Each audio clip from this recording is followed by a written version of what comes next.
Today I'm going to show you how to have red wine, or white wine for that matter, on tap.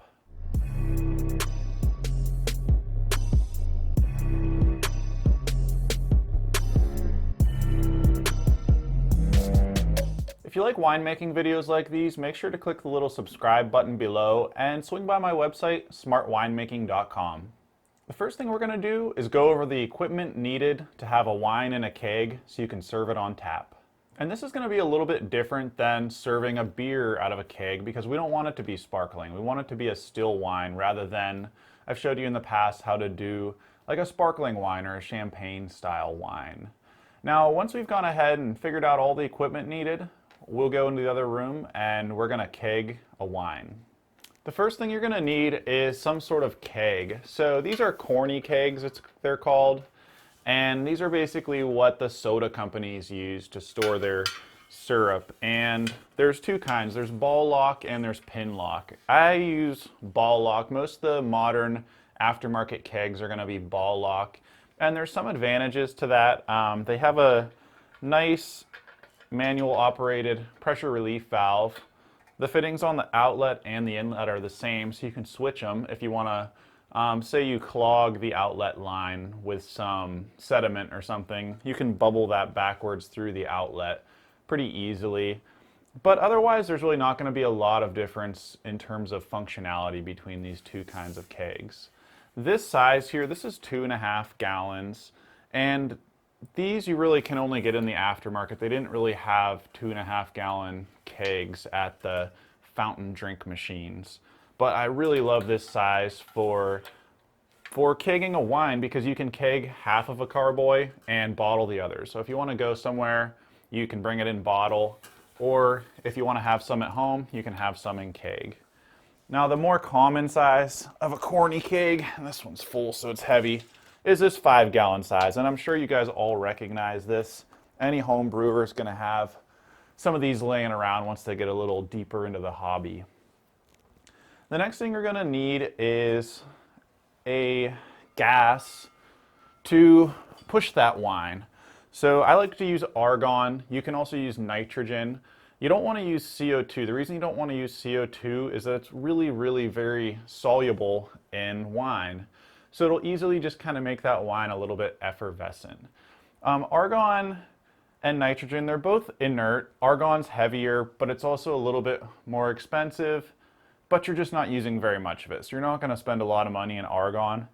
And the tanks are the same. So if you buy an inert gas tank, you can use helium, argon, or nitrogen. Now you're not going to want to use helium. It's just too light for this application. And if you're only going to be kegging, maybe fill it with nitrogen. But if you're also going to be topping up wine or blanketing wine with inert gas, you might want to get argon just because it's so nice and heavy and will displace oxygen really nicely.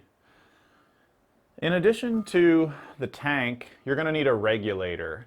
Now, you can get argon regulators pretty easily because they're commonly used in welding applications. The problem with that though is that you'll almost always get the regulator with a tank pressure and a flow gauge. Now, I've Frankensteined a regulator together because I did happen to have a welding regulator. And what I've done is I've swapped the flow meter for a second pressure gauge, so a tank pressure gauge. And I've pulled the plug on the bottom of the regulator and replaced it with a little barbed fitting so I can hook up a 5/16 hose to connect to the keg. In the description, I'll show you all the parts to Frankenstein a regulator if you want, but I'll also show you an off-the-shelf regulator, which is what I'd probably recommend doing, but it's going to cost you about $79, and you can Frankenstein one for probably about $45. Coming off your regulator, you just have the hose to connect to the keg with a ball lock fitting. Now the inlet fittings, for some reason, are white and the outlet are black. I don't know if there's any difference. If anyone knows the difference, make sure to mention in the comments. But it seems like they're exactly the same, just two different colors. And then the final piece of equipment that you're going to need is some sort of keg faucet. So normally a kegging kit will come with a picnic tap, which is just a little tube with a little plastic tap on it, just like you'd use at a picnic when you have the pump up kind of kegs. But because we're not actually carbonating this, we don't have to worry about foam at all. So you can get away with these little taps. And I really like this option where it's just a ball lock fitting with a threaded end on it and a little tap that you can put right on the keg. So you get this very nice, compact setup when you do that. So we'll just push that on here. And you could take this to somebody's house. You could, I don't know, take it upstairs and bring it back downstairs when you're done having guests over or whatever. But I really like this as an option. One note I'll suggest with these types of taps though is this isn't spring loaded. So when you put this on the keg, just always make sure the handle's backwards, because as soon as you put it on, it'll start pouring wine out. Another thing to note about serving still wine on tap is you don't have to leave the tank connected to it all the time. You can just give it a little charge of, say, 15 or 20 psi and then unhook that argon or nitrogen tank. And it just makes it a little bit more portable that way. And I found with these little 2.5 gallon kegs, I probably have to charge it up about 3 times. So the first charge, you won't get very far. You might get, I don't know, 5 or 10 glasses of wine. The second charge, all of a sudden now there's more head space, so it can pressurize a little bit more gas. So you'll get almost, I don't know, over halfway through the keg. And then the final charge should carry you all the way through. So just a quick little bump. And you don't have to really be exactly on the pressure, because like with a beer, you might want to maintain 12 psi, and if you don't, it could taste a little flat. If you go a little over, it could taste a little over carbonated. In this case, it doesn't really matter. You can push a little bit of extra pressure. You can let that pressure drop. It's really not a big deal. I did notice, so argon and nitrogen are, you don't think of them as soluble in a liquid, but under high enough pressure, so if I were to charge that keg to like 40 psi and keep it at a low enough temperature, so say my basement's 55 degrees in the winter, I've got 40 psi in the keg, you will notice some really kind of fine bubbles in the wine right when you pour. These seem to clear up almost instantly. So after about a minute of sitting in that wine, those fine bubbles will go away. But you can prevent that by just keeping the pressure a little bit lower. So I don't know, maybe 15 psi. And gases are less soluble in liquids at higher temperature, more soluble at lower temperature. So if you don't store it in too cold of an area, and ideally you really want to store it somewhere in the, I don't know, 60 to 65 range, so the wine's sitting right at serving temperature. So that's all you need for the equipment. Now I'm going to go ahead and I'm going to make a nice blend, and then we're going to go ahead and throw it in the keg so we've got it on tap. So I've got our final blend kind of figured out. I did a lot of bench tests or trials. You never want to just commit to something. You always want to test it out in a glass before you kind of commit to your 6 gallons or whatever you're doing.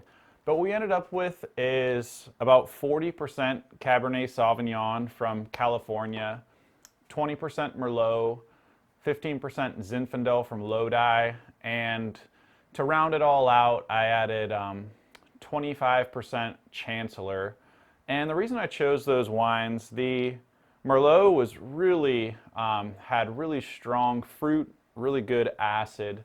It blends really well with the Cab, and those were already blended together. But the pH was a hair low on those. The Zinfandel sort of added a little bit of spiciness to the wine, and it was about a low 3.5 pH range. Then the Chancellor was an inky, dark, just really, really dark wine, but otherwise was relatively neutral in terms of fruit. But it was really buttery, very, very buttery. And this is common with those hybrid grapes because they've got a lot of malic acid. And that one was also a little bit higher pH. It was about 3.7, and it was very oaky. So together those rounded that whole thing out, and it's going to be a great table wine to serve on tap. It's going to be a lot like something like an Apothic Dark, like a California blend that is Got a little bit of that Zinfandel. It's got this just kind of just full-bodied, but also approachable. So what I'm going to do right now is I'm going to go ahead and test the free SO2 on this wine, because I want to make sure that when I put it in that keg and the rest of it in those bottles, that it's well protected. So I've got my little Winemaker SO2 tester here. This, I think, in my mind, is about the fastest, easiest way you can do an SO2 test. But you can also do a method called aeration oxidation, which will save you a little bit of money, but it's going to be almost, to me, it's enough of a pain that I just never end up doing it. So I really like this little test setup here.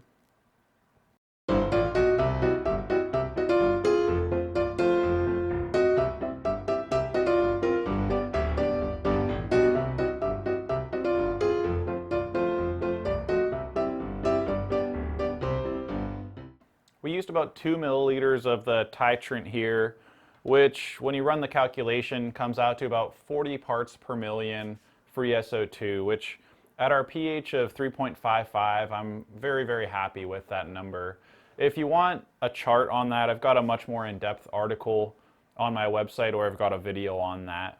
But I'm very happy. We're going to go ahead and we're going to mix this up in the larger batch and throw it in the keg.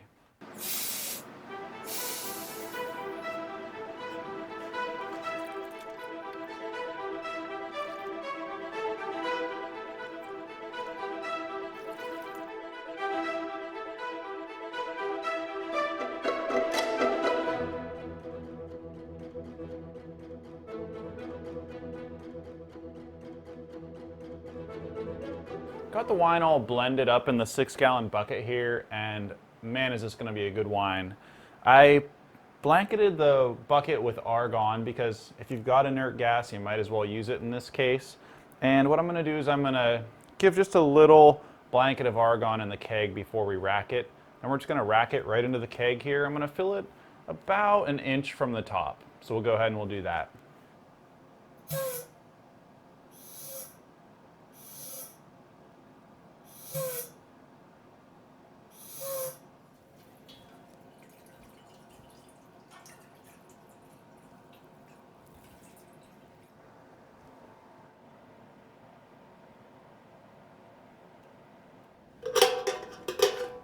Now we can put the lid on. I've got the keg set to about 15 psi right now, so we'll give it a little pressure.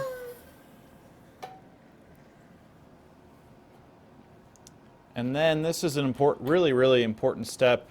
We're going to go ahead and burp the keg. So we're going to try to purge all that air out and make sure that the headspace of this is really just pure argon.